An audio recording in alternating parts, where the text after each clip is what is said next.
I became school principal for 24 hours. I never thought my senior year would start like this, waking up to what felt like an ordinary Monday morning, only to be handed the keys to the entire school for the next 24 hours. Yep, me, Jake, a regular guy, just trying to get to the final year of high school, suddenly became the principal. No training, no warning, just straight-up responsibility. It all happened because the real principal, Mrs. Henderson, had a family emergency and had to leave immediately. The vice principal was caught up in an all-day meeting and couldn't step in.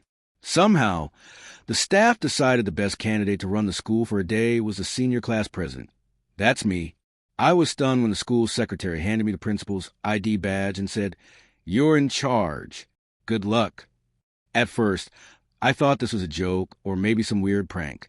But as soon as I stepped into the principal's office and saw the mountain of paperwork, phone messages, and a never-ending schedule, I realized this was real. Suddenly, I had a job that thousands of students wouldn't want for anything. But it wasn't just about bossing people around. The day kicked off with a fire alarm going off.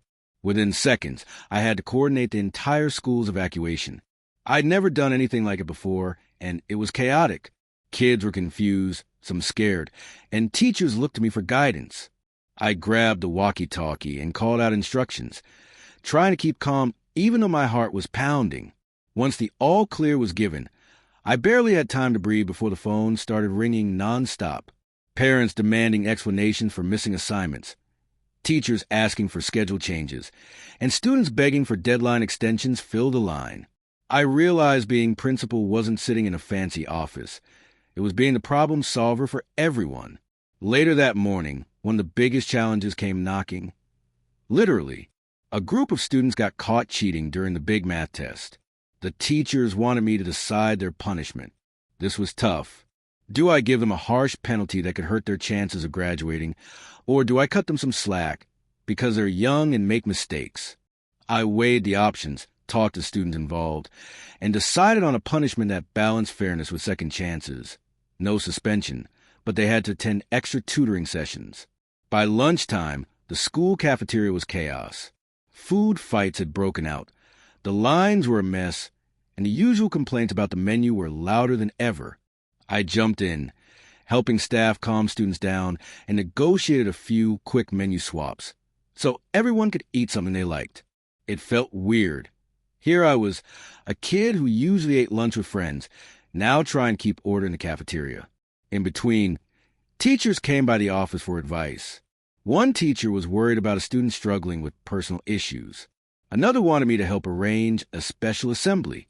Counselors asked for my input on some student conflicts. I was wearing so many hats at once. Sometimes I forgot I was only the principal for a day.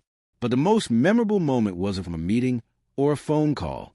Near the end of the day, a quiet kid named Marcus, who usually kept himself and often went unnoticed, approached me. He thanked me for listening when he felt like no one else cared. That simple thank you made every stressful moment worth it. As the day came to a close, Mrs. Henderson returned. I handed back the principal's badge with a new respect for what she does every single day. Being the principal wasn't about power or authority. It was about responsibility, empathy, and leadership. I spent just 24 hours in that role, but I learned lessons I'll carry for life. Leadership isn't about telling people what to do. It's about serving them, listening to them, and making decisions that affect real lives. It's about patience when things get overwhelming, kindness when people need support, and courage to face challenges head on. So yeah, I was a principal for just one day, but I feel like I grew up 10 years in those 24 hours. And if you ever get the chance to lead, remember, it's never about being the boss. It's about being the person others can count on.